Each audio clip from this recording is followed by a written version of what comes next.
So ఏంటి ఈ diesel ఇష్యూకి సంబంధించి ఇందాక మన సజ్జల గారు మాట్లాడింది విన్నాం. సరే ఈనాడు వాళ్ళు చమురు సమస్య తగ్గుతుందని ఇప్పుడు రాస్తున్నారు.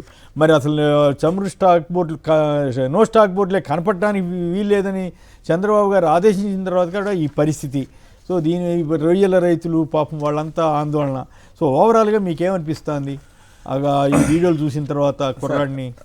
ఒక పక్కన యుద్ధం నడుస్తుంది అనేది వాస్తవం. దానివల్ల మనకు గ్యాస్ అవ్వచ్చు, డీజిల్, పెట్రోల్ ఇలాంటివి కొంత కొరత లేదు, ఆన్ డిమాండ్ సప్లై ఉండకపోవచ్చు అనేది కూడా అపోహలు ప్రజల్లో ఉన్న మాట కూడా వాస్తవం. కానీ దీన్ని ఇలాంటి సమయాల్లోనే ప్రభుత్వాలు అనేవి గత ప్రజలకి వాటిని అందుబాటులో ఉంచటం గురించి అవ్వచ్చు, ఆ బాధ్యత ఇప్పుడు తీసుకోవాలి. అంటే దాన్ని ఎంత స్టాక్ ఉంది, ఎన్ని రోజులు అవైలబుల్ ఉంది, ప్రజలు మీరు టెన్షన్ పడాల్సిన అవసరం లేదు. అసలు చూడండి, ఇది 6వ రోజో 7వ రోజో సార్, ఇన్ని రోజుల నుంచి ప్రజలు క్యూ లైన్లో బాధలు పడుతుంటే కనీసం కావాల్సినంత డీజిలు, పెట్రోలు అవైలబుల్ ఉంది, మీరు ఫుల్ ట్యాంకులు కొట్టించుకుంటూ ఇలా క్యూలో నిలబడాల్సిన అవసరం లేదు అనే తరహా స్టేట్మెంట్లు కూడా రాలేదు. అంటే ప్రజలే కదా క్యూలో నుంచుంటారు, 4 రోజులు ఉంటే మర్చిపోతారు, మనకేం నిప్పిలేదు కానీ ధోరణి.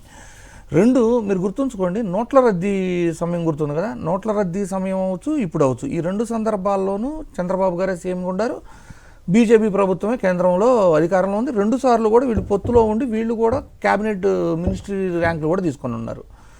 ఇందాక మీరు ఒక వీడియో చూసాం కదా, ట్రెండింగ్ వీడియోస్ లాగా, గుజరాత్లో అసలు కొరత లేదు. అవును, అప్పట్లో కూడా పక్కన కర్ణాటకలో కానీ తమిళనాడులో కూడా లేదు.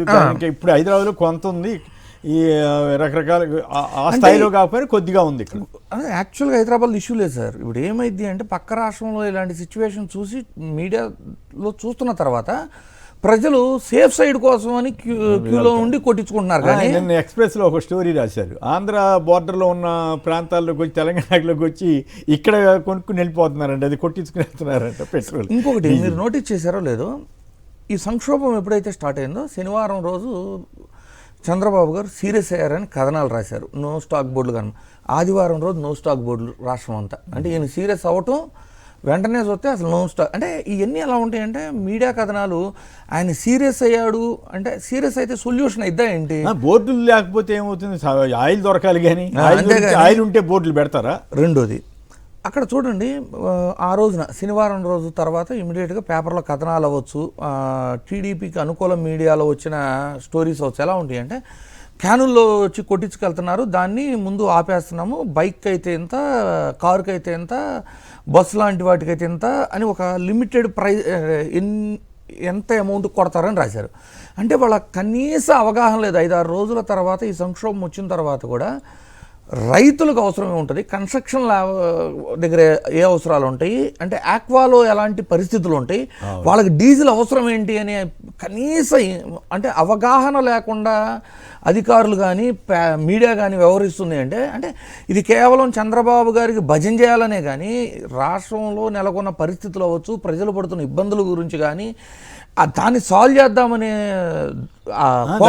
ఆలోచించే పరిస్థితి. లేటెస్ట్ గా అమరావతికే సప్లై చేయండి అని రిటైల్ ధరకి అది చెప్పి ఇప్పుడు సజ్జల గారు బయట పెట్టాడు ఆ లెటర్. అది మరీ దుర్మార్గం సార్. ఇప్పుడున్న పరిస్థితుల్లో ఈ కొరతలో కమర్షియల్ కొనుక్కోవాల్సిన డీజిల్ని కమర్షియల్ అంటే వాళ్ళకి లబ్ధి చేకూరటం. అంటే సార్ ఈయన 4వసారి సీఎంగా ఉన్నారు, ఆయన మొదటి రోజు నుంచి ఒకటే ధోరణి సార్, కార్పొరేట్లోకి లేదు ఎంటర్ప్రెన్యూర్స్కి, కాంట్రాక్టర్లకి లబ్ధి చేయటమే కానీ రాష్ట్ర ఆస్తులని, ప్రజల ఆస్తులని దోచి వాళ్ళకి పెట్టడమే కానీ ఏ రోజైనా ప్రజల సంక్షేమము, రాష్ట్ర ప్రయోజనాల కోసం పనిచేసింది ఎక్కడా లేదు.